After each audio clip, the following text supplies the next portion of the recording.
Kagame, avec ses influences, il pensait que c'était un jeu.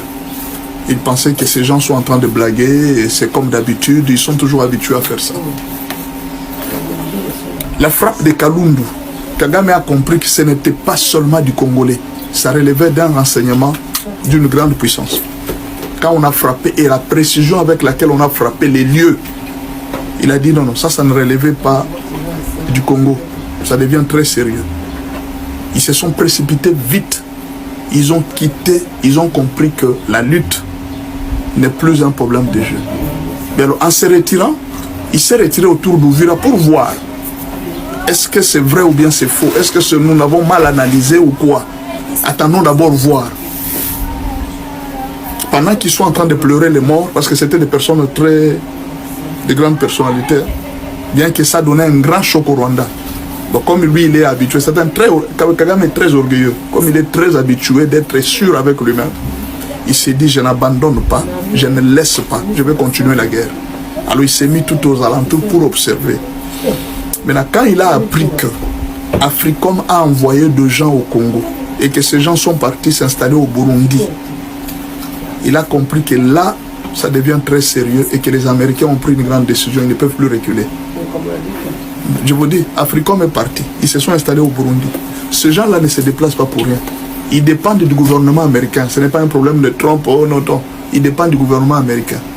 Et quand il a appris que ces gens ont pris la décision de se déplacer jusqu'au Burundi, voisin, il a dit non, ça devient sérieux. Troisièmement, il vient d'apprendre ce que les Américains ont dit à Museveni. Il dit, nous avons vu les élections, mais en tout cas, tu dois faire tout pour t'amender par rapport aux élections.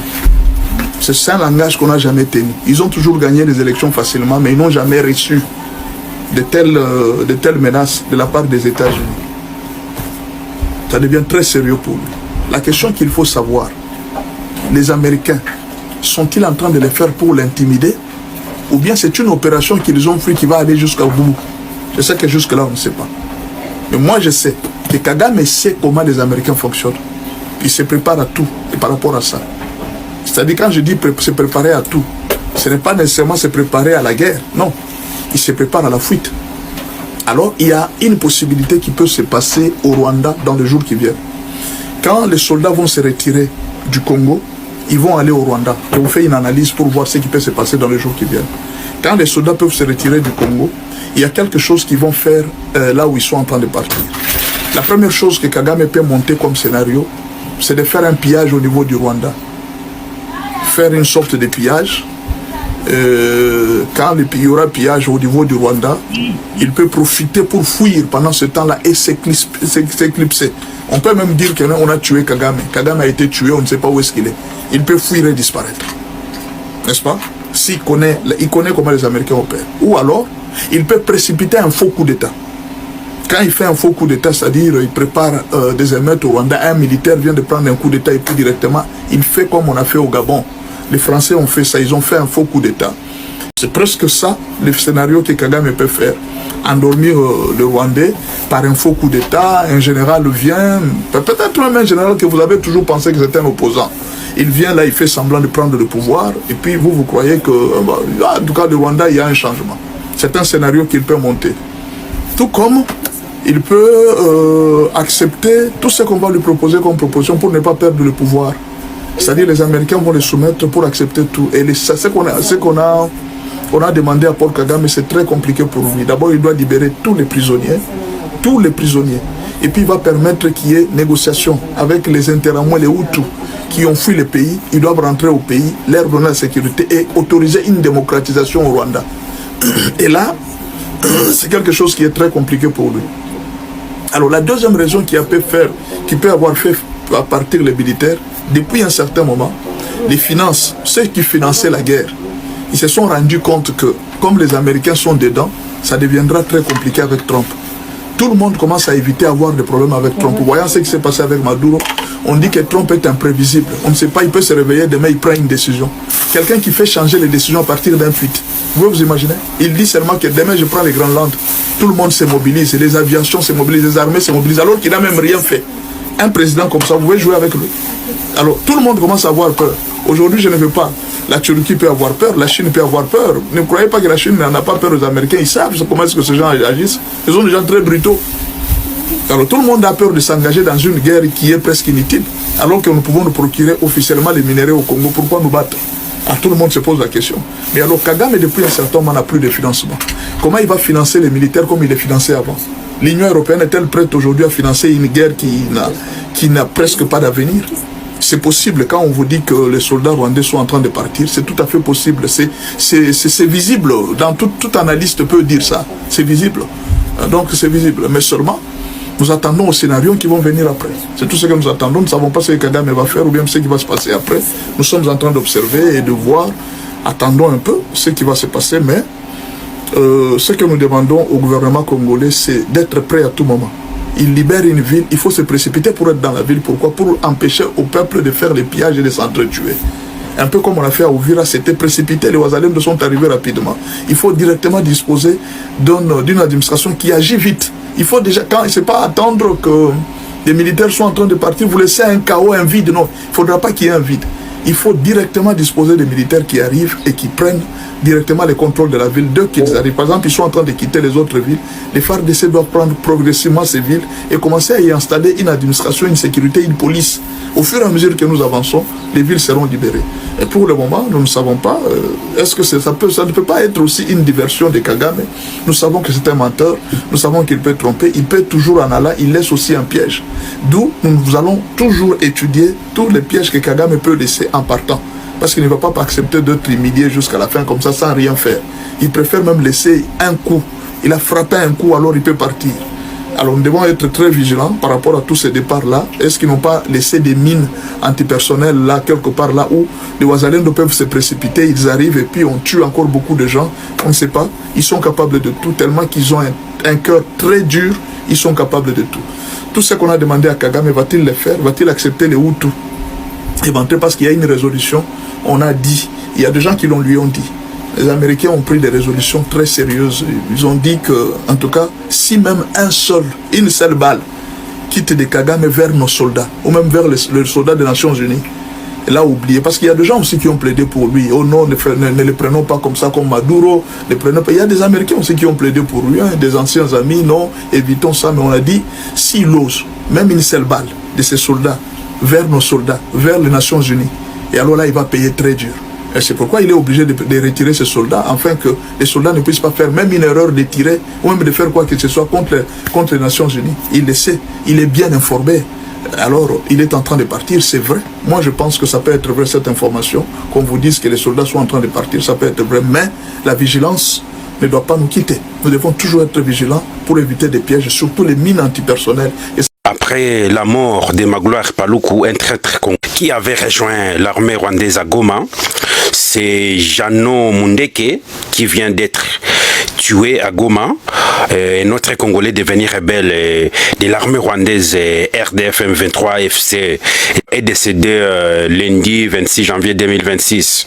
Son décès intervient après plusieurs semaines de détention imposées par ses propres alliés RDF M23 FC dans un contexte très tendu. Il a été empoisonné par les militaires tutsis rwandais à Goma et la personne a succombé. Selon mes sources à Goma, l'homme a été empoisonné d'un poison rwandais appelé Karo. Voilà les bilans indicatifs des extrémistes de M23 à Goma. Ce qu'ils avaient fait depuis le 28 janvier 2025, nous sommes aujourd'hui 28 janvier 2026. 10 000 personnes, enfants, mineurs, jeunes femmes, vieux et vieillards, lâchement massacrés. Comme vous pouvez voir dans cette vidéo ici.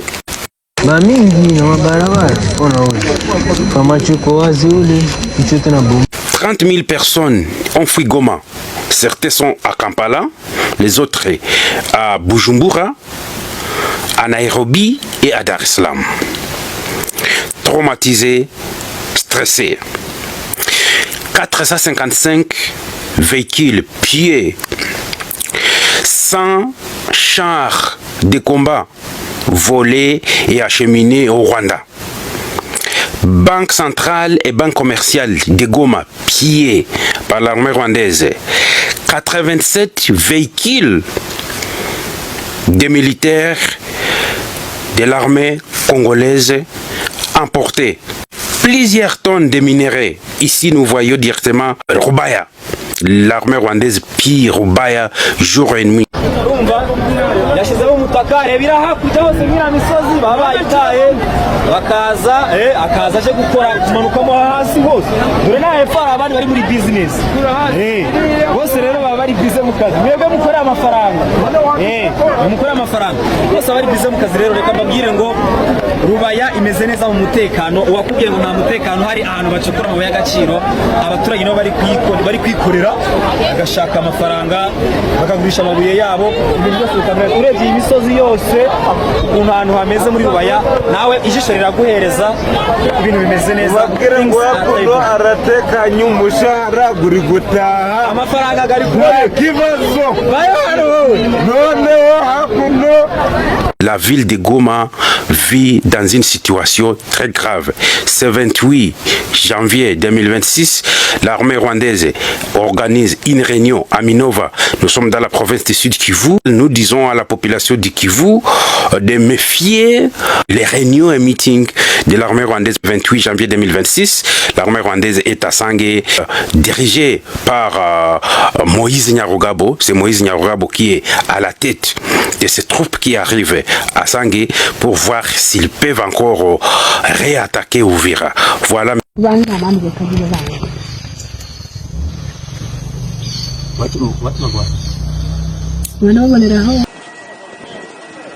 Arrivé à Kinshasa le 26 janvier 2026 pour une mission officielle, le représentant spécial du secrétaire général des Nations Unies pour la réduction des risques des catastrophes, Kamal Kishore, s'est entretenu premièrement ce mardi 27 janvier en tête-à-tête avec le vice-premier ministre, ministre de l'Intérieur, Sécurité, Décentralisation et Affaires coutumières, Chabani Louko, avant la tenue d'une réunion bilatérale le même jour. Thank you very much.